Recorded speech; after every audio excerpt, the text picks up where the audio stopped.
को पुरस्कार मिलेगा जो मेरे द्वारा छिपाए गए चॉकलेट के डिब्बे को खोज लेगा। सर, लेकिन हम इसे कैसे खोजेंगे? क्या आप हमें कोई सुराग देंगे? नहीं सागर, कोई सुराग नहीं मिलेगा। तुम्हें अपने आप खोजना है। तुम क्या सोचते हो? ये आसान है। सर, मुझे नहीं लगता है पूरी कक्षा इसे खोजेगी और इससे अव्यवस्था फैल जाएगी। सागर, तुम सही हो। इसी प्रकार जब हम तत्वों को खोजते हैं तो एक अव्यवस्था हो जाती है। आओ, मैं तुम्हें इसके बारे में विस्तार से बताऊं। बच्चों, इस पाठ में हम यह सीखेंगे कि किस आधार पर तत्वों का वर्गीकरण किया जाता है। उद्देश्य। इस पाठ के अंत में आप निम्न करने में सक्षम हो जाएंगे। तत्वों के वर्गीकरण के प्रारंभिक प्रयास का वर्णन करना, मेंडेलीव की आवर्त सारणी का वर्णन करना, आधुनिक आवर्त सारणी का वर्णन करना, तत्वों के वर्गीकरण के प्रारंभिक प्रयास। आरंभिक काल में वैज्ञानिक तत्वों को पूर्णतः धातु या अधातु होने के आधार पर वर्गीकृत करते थे। इस वर्गीकरण की अपनी सीमाएं थीं। सभी तत्व केवल दो वर्गों में विभाजित थे। इस कारण धातुओं का समूह बहुत विशाल हो गया। कुछ तत्वों में धातु और अधातु दोनों के गुण थे। उन्हें किसी भी वर्ग में नहीं रखा जा सकता था। इसके कारण तत्वों के वर्गीकरण में किसी प्रतिरूप या नियमितता की पहचान और फिर वर्गीकरण की आवश्यकता बढ़ गई। डायबेराइनर के त्रिक। सन 1817 में जर्मन रसायनज्ञ वुल्फगॉन्ग डायबेराइनर ने समान गुणधर्मों वाले तत्वों को समूहों में व्यवस्थित करने का प्रयास किया। उन्होंने 3-3 तत्व वाले कुछ समूहों को चुना एवं उन समूहों को त्रिक कहा। डायबेराइनर ने बताया कि त्रिक के तीनों तत्वों को उनके परमाणु द्रव्यमान के आरोही क्रम में रखने पर बीच वाले तत्व का परमाणु द्रव्यमान अन्य दो तत्वों के परमाणु द्रव्यमान का लगभग औसत होता है। उदाहरण के लिए कैल्शियम Ca 40, स्ट्रोंटियम Sr 88 एवं बेरियम Ba 137 के त्रिक में पहले और तीसरे तत्व के द्रव्यमानों के मध्य दूसरे तत्व के द्रव्यमान के बराबर है, यानी 40 जमा 137/2 बराबर 88 म्यू। क्या आप जानते हैं? जर्मन लेखक गोइथे डायबेराइनर के दोस्त थे। वो डायबेराइनर का व्याख्यान नियमित सुनते थे और उनकी केमिकल एफिनिटीज के सिद्धांत का प्रयोग उन्होंने अपनी 1809 के प्रसिद्ध लघु उपन्यास इलेक्टिव एफिनिटीज में किया था। न्यूलैंड्स का अष्टक सिद्धांत। डायबेराइनर के शोध ने दूसरे वैज्ञानिकों को भी तत्वों के वर्गीकरण के लिए प्रेरित किया। त्रिक ज्यादा उपयोगी नहीं थे क्योंकि वो एक साथ केवल 3 तत्वों को वर्गीकृत करते थे। सन 1866 में अंग्रेज वैज्ञानिक जॉन न्यूलैंड्स ने खोज की कि जब तत्वों को परमाणु द्रव्यमान के आरोही क्रम में व्यवस्थित किया जाता है तो प्रत्येक 8वें तत्व का गुणधर्म पहले तत्व के समान होता है। इसे अष्टक सिद्धांत कहा गया। इससे केवल कैल्शियम तक के तत्वों को इस क्रम में व्यवस्थित किया जा सकता था, यद्यपि उस समय तक 60 से ज्यादा तत्व ज्ञात थे। क्या आप जानते हैं, दूसरे वैज्ञानिकों की तरह ही न्यूलैंड्स भी समान भार और परमाणु भार का प्रयोग करते समय अर्थ विभेद नहीं करते थे और 1863 में अपने शोध पत्र में उन्होंने अपने पूर्वजों द्वारा प्रयोग किए गए मान का ही प्रयोग किया।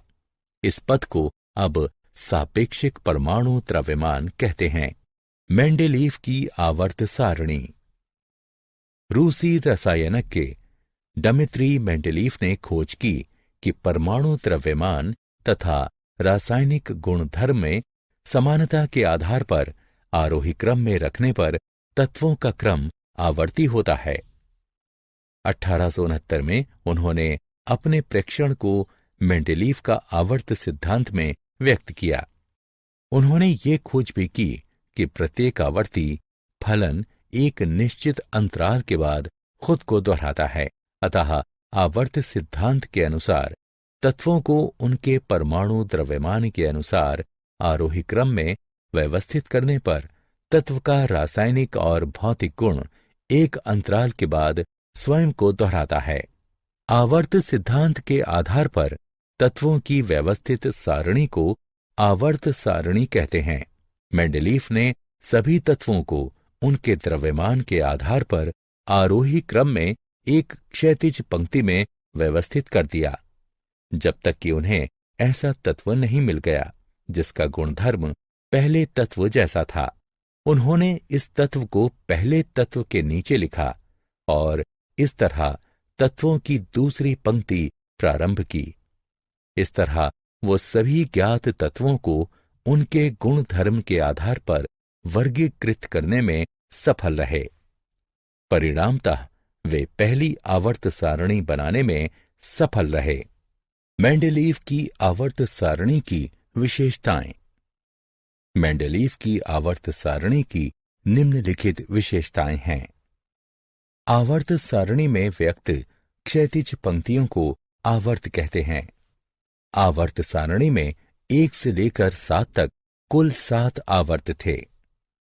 किसी आवर्त विशेष के तत्व के गुण बाएं से दाएं ओर एक नियमित प्रकार प्रदर्शित करते थे।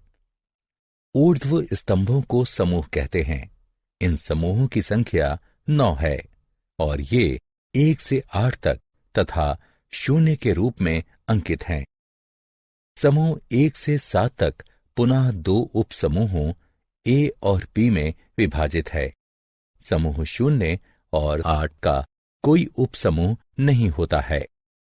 किसी समूह विशेष के सभी तत्वों का रासायनिक गुणधर्म समान होता है।